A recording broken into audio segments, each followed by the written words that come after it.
So this is the first cook day. Yesterday was prep day, and I prepped everything except for the picadillo sauce, which we are having Picadillo Tacos today. So instead of going out for tacos on Taco Tuesday, we are having tacos made at home, and they're Picadillo tacos. Now, one of the things the recipe called for was the picadillo sauce, and I just didn't make that yesterday.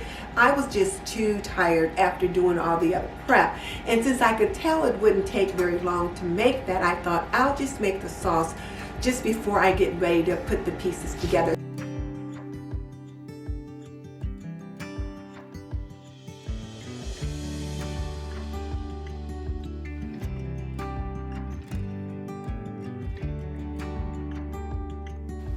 So I diced 1 small white onion and minced 2 cloves of garlic.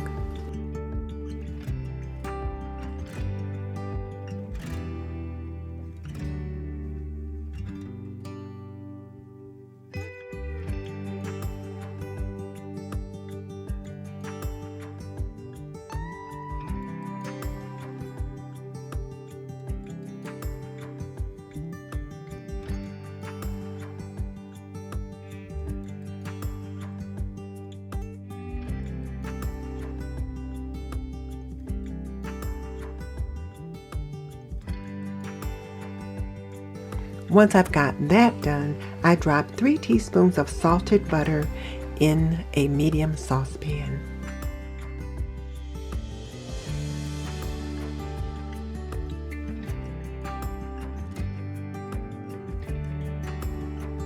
I put the onion in first, and I let it cook until it's just translucent, just beginning to brown, and then I add my garlic, and I cook it for about 30 seconds or until it's fragrant.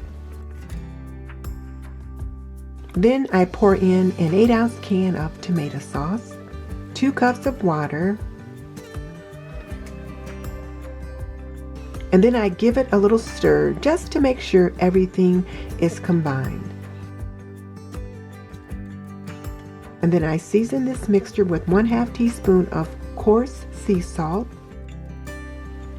1 tablespoon of chili powder, 2 teaspoons of ground cumin, and 1 teaspoon of dried oregano leaves. And these are oregano leaves that I grew in my garden and preserved last fall.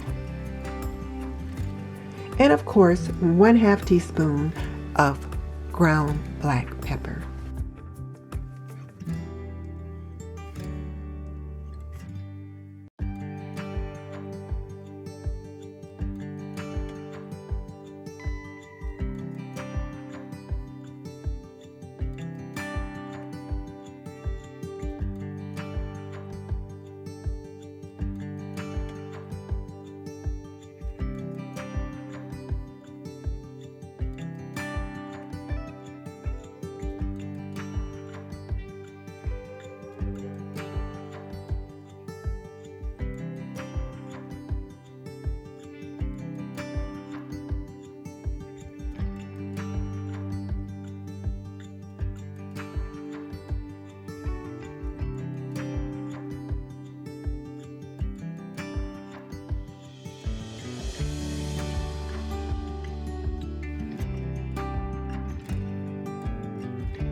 I cook this for about 5 minutes, just until the sauce becomes fragrant.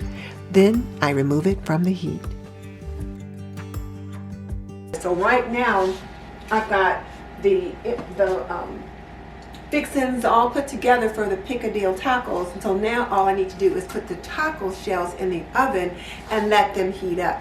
Now here's the thing, the recipe called for tortillas, and you could use gluten-free tortillas and you bake them in the oven and roast them, all that kind of thing. Well, my husband likes hard, crunchy tacos, and I happen to have 3 boxes of those in the pantry. So we are going to use Old El Paso crunchy crunchy taco shells. And they're gluten-free as well. So now the cookbook is a gluten-free cookbook. We don't have to do gluten-free, but I can do it when necessary. So if there's anything in the cookbook that calls for something that we don't have that might be gluten-free, but I've got, let's say, spaghetti that I can replace for a gluten-free option, I'll do that. So, put in the tacos together for tonight, and we'll have our own homemade version of Taco Tuesday.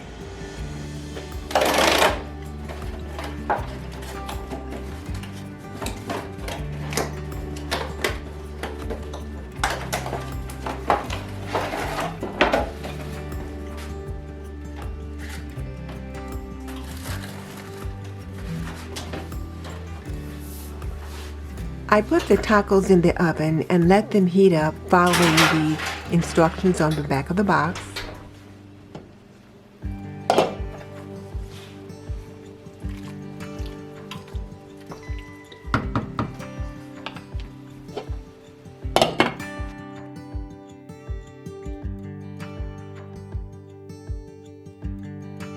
And then I take them out and fill them.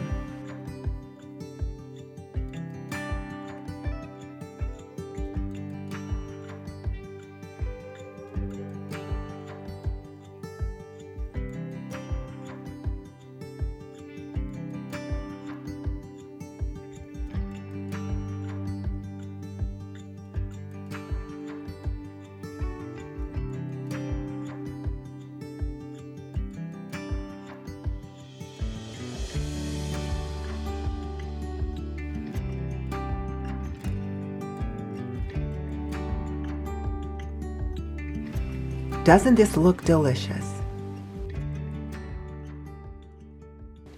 I put together 3 hard shell tacos for my husband, and then I thought I'd show you what it would look like putting it on a flat tortilla.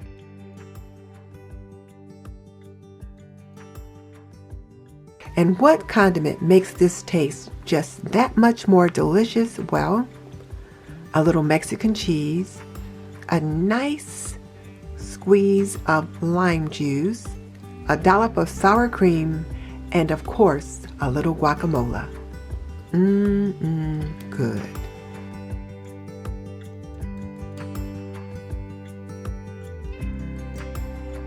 Now this particular meal wasn't hard to make at all because the potatoes, the ground beef was already done, so all I had to do was to make the sauce, and I really should have made the sauce yesterday.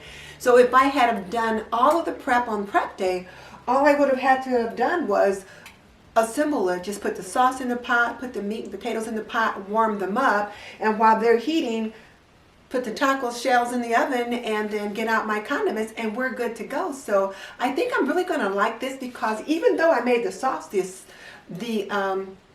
prep time and the cook time has really been quite limited. So I think I like it. As you can see by this plate, it was absolutely delicious. If you want to see more of my homemaking stories, which include cooking, cleaning, and laundry, click on the link in the description box. And please visit my apron boutique, Apron Diva, at www.aprondiva.com.